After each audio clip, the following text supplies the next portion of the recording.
Population Growth and Economic Development, Two Sides of the Debate, Part 1. Population growth is a topic that often sparks debates among economists, geographers, and policymakers. On one hand, some see it as a burden leading to challenges like unemployment and resource scarcity.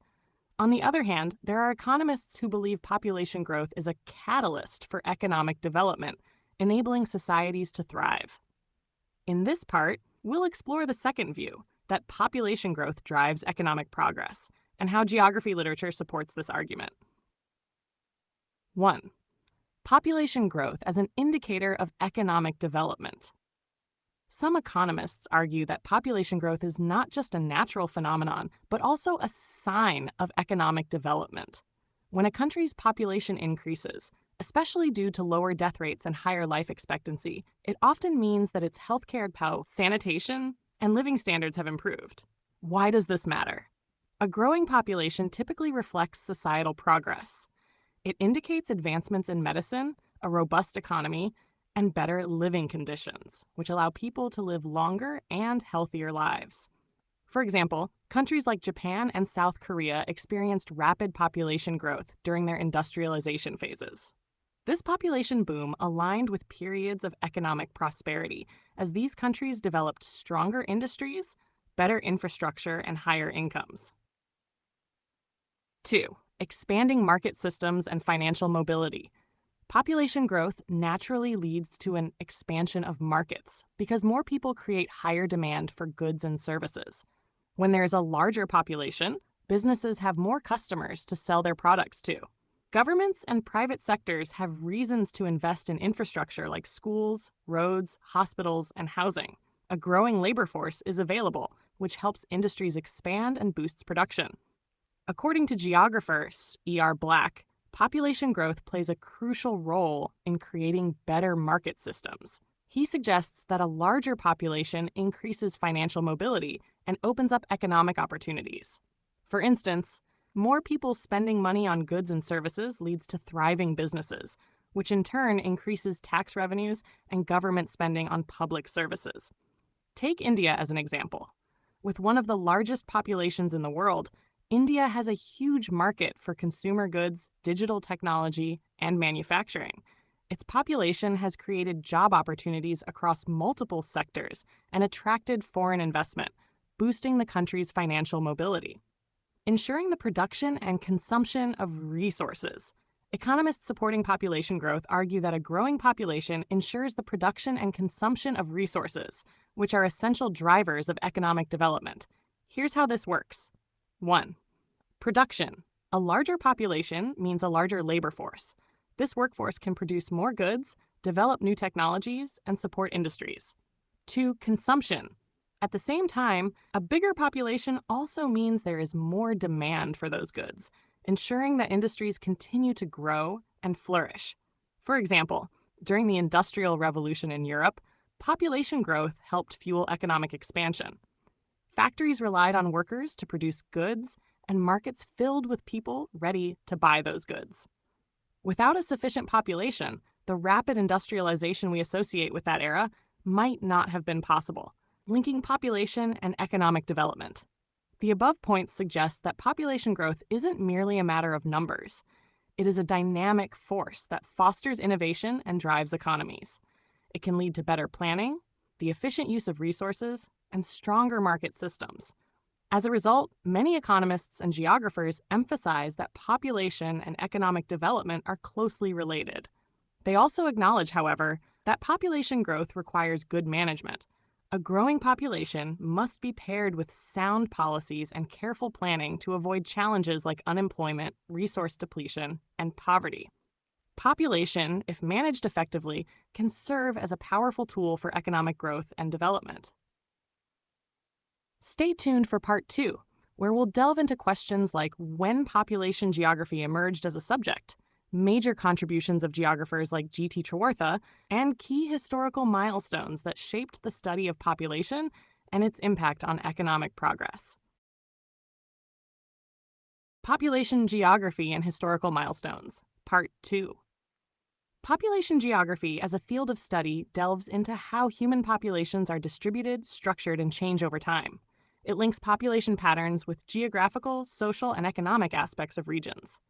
In this section, we explore the historical evolution of this subject, significant contributors, and key ideas that shape the field. 1. Emergence of population geography. Population geography became a recognized branch of geography only in 1953 under the leadership of G.T. Trewartha, a geographer from the United States. Before this, population-related studies were mostly discussed under regional geography, focusing on areas' physical and cultural aspects. Trewartha believed that human populations were as important to geography as landforms, climate, or industries. He argued for a specialized study that emphasized people, where they lived, how they lived, and why their numbers changed. In essence, 1953 marked the official beginning of population geography as a distinct academic discipline. Contributions of key scholars. Several geographers and scholars made significant contributions to the study of population geography. Thomas Robert Malthus, 1798.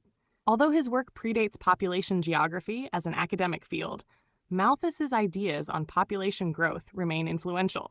In his book, An Essay on the Principle of Population, he introduced the theory that population growth could outpace resource production, leading to crises like famine and poverty.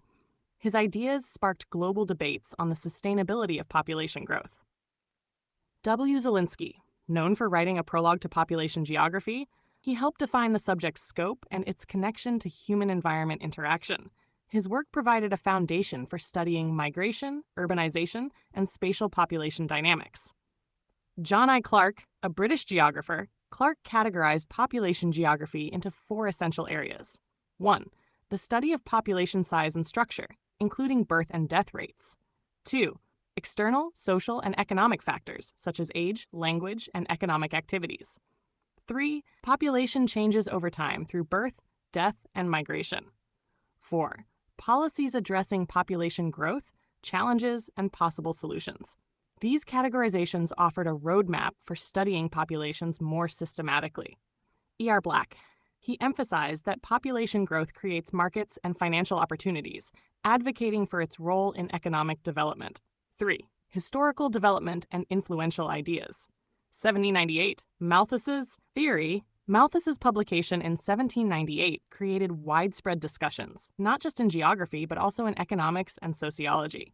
He argued that unchecked population growth follows an exponential pattern, while resources grow linearly. This mismatch, he warned, could lead to population crises unless controlled by factors like moral restraint or natural checks, e.g., famine or disease. Pre-1950s, regional focus. Before 1953, population studies were a subset of regional geography. The focus was primarily on census data, tracking the size and growth of populations in villages and cities. Population distribution across landscapes, why some areas were densely populated while others were sparse, was examined primarily from a descriptive perspective. Post-1953 scientific approach.